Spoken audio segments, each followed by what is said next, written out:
Gabrielle Giffords, Captain Mark Kelly. Captain Kelly, welcome to the program. It's very good to see you, sir.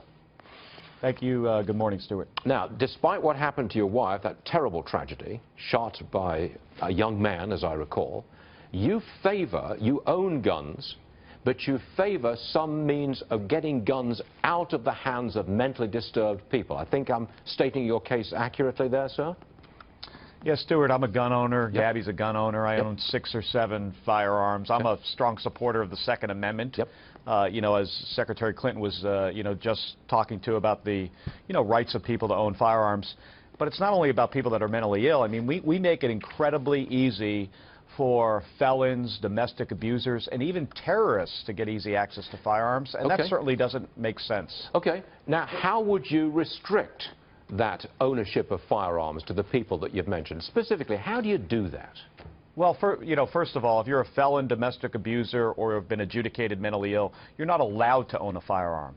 But in our current system, we only do background checks for about, 60%, we think, of all gun sales through a federally licensed firearms dealer. You can go to a gun show and buy a gun without getting a background check. And we know that felons, that's when they're denied at an FFL, a licensed dealer. It's the obvious place to go, and it doesn't make sense that we allow that huge loophole. I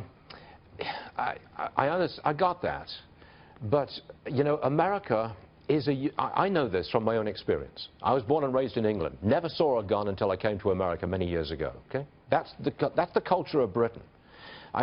I think America is a very special place because we do allow our citizens to be armed just in case we need to defend ourselves from felons or from the government. Now, here we have a case where you're trying to restrict the ownership of defensive mechanisms, guns, just as we're being attacked from within by terrorists. And the gun lobby says, hey, don't disarm me whilst we're under attack. How do you respond to that argument?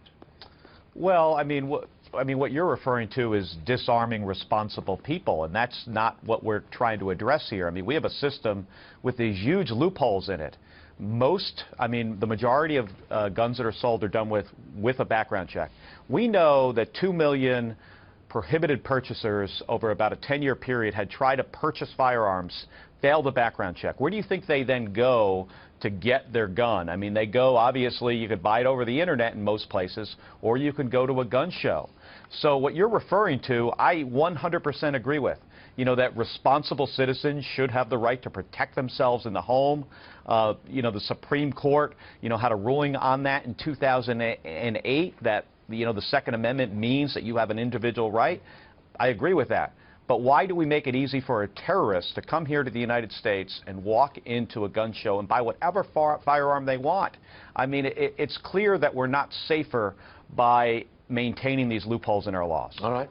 So we appreciate you being with us this morning. And this debate is not over. It'll never be over, but we shall continue it. Captain Kelly, thanks very much for joining us. I appreciate it. Thank you.